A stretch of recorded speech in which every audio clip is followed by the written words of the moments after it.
I'm gonna go ahead and start checking the driver's side, left side of the engine bay. I'm gonna start by checking my relay valves, make sure they're all in good conditions, not cracked, broken, no signs of any leaks, properly mounted to the firewall. From there, I'm gonna check all my airlines in general, make sure they're all in good conditions, free from any leaks. From there, I'm gonna go ahead and check my steering column, make sure it's in good conditions, not cracked, bent, or broken, or free from any illegal welds. And it should not have no more than 2 inches or 10 degrees to free play. From there, I'm going to check my U-knuckles, make sure they're all in place, not cracked or broken, properly mounted to my power steering pump. No bolts missing or pins. From there, I'm going to go ahead and check my air brake compressor, properly mounted to the engine, not cracked or broken, no signs of any leaks. From there, I'm going to be checking the airlines running in and out of it, no signs of any leaks, in good conditions. Can I stop you for a minute? Yeah, You said this is power steering pump? yeah, power steering pump. Isn't it I mean, the the power gearbox? steering The gearbox, my bad. The pump is down there, Yeah, right? it's down there. Okay. From there, I'm going to go ahead and check my air brake compressor, make sure it's properly mounted to the engine, and the lines running in and out of it, no signs of any leaks. This one is belt driven, and from there, I'm going to check my AC compressor, properly mounted to the engine, not cracked, bent, or broken, no signs of any leaks. Lines running in and out of it, no signs of any leaks, in good conditions, and it's also belt driven. And I got my belt tensioner in good conditions, not cracked and or broken, in good conditions, and the belt should not be no less than 3/4 or free play. No more? No less, or no more, no more than 3/4. From there, I'm gonna go ahead and check over here my frame, make sure it's not cracked, bent, or broken, free from any illegal welds.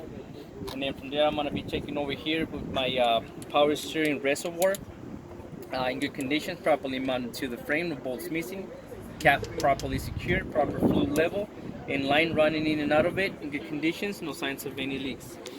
From there, I'm going to go ahead and check right here my hydraulic shock absorber, properly mounted to the frame, no bolts missing, no signs of any leaks, in good conditions. And then from there, I'm going to be jumping over here to my power steering gearbox, properly mounted to the frame, no bolts missing, no signs of any leaks. And then from there, I'm going to be checking, and lines running in and out of it, no signs of any leaks, in good conditions. And from there, I'm going to be checking my pitman arm, properly mounted to my power steering gearbox, no bolts or nuts missing. Caster nut and cutter pin in place, not missing, in good conditions. From there, I'm going to check my drive link, in good conditions, not cracked, bent, or broken, free from any illegal welds. And it's followed by the control arm, the top and the bottom, both in good conditions, not cracked and or broken. And they're both followed by the caster nuts and cutter pin in place.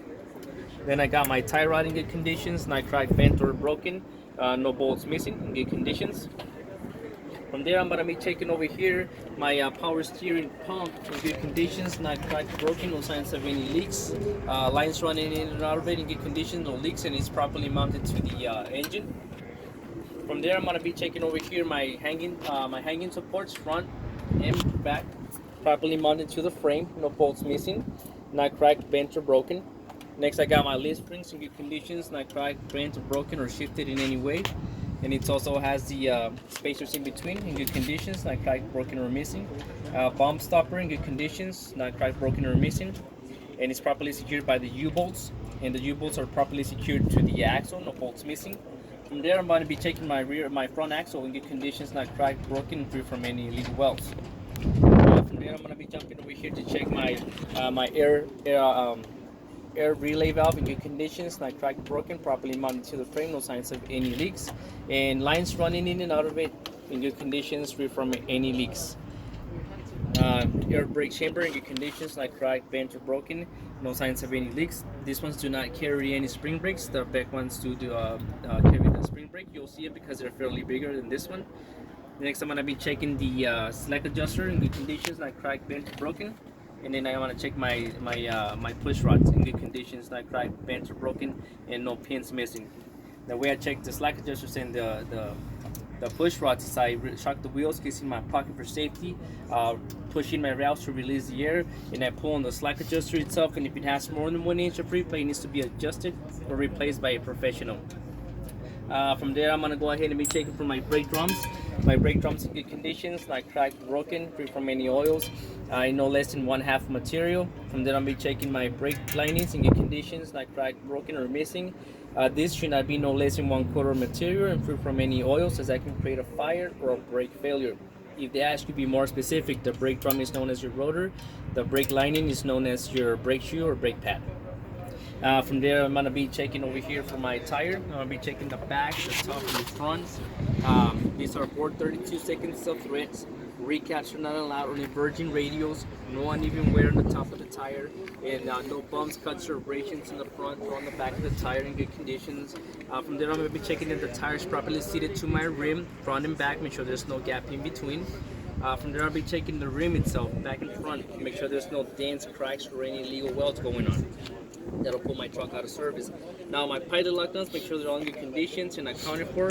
If they're cracked, broken, or if they show rust or shiny thread around, it needs to be readjusted or replaced by a professional. Outer hub seal, good conditions, not cracked, broken, no signs of any leaks, proper fluid level or oil level. It makes my air valve in good conditions, not cracked, bent, broken, or missing. The way I check the pressures with the gauge, it should not be no less than 80 psi, no more than 100 psi, because if it's less than 80 psi, I start doing internal damage in the tire. If it's more than 100 psi, it will be a blowout. The next thing I'm going to be checking over here is for my splash guards, properly mounted to the hood, and over here to my cap, both in good conditions. If they ask you to be more specific, what is that for? Is to prevent any water from rushing into the electrical system or into the engine, and prevent any damage when you go over a puddle. And another thing I forgot right now, and we do have to say it, is the oil pan, properly mounted to the engine, no bolts missing, no signs of any leaks. And the wheel is properly seated or properly secured to the axle. The wheel and tire. The whole The whole wheel. The whole wheel. yeah.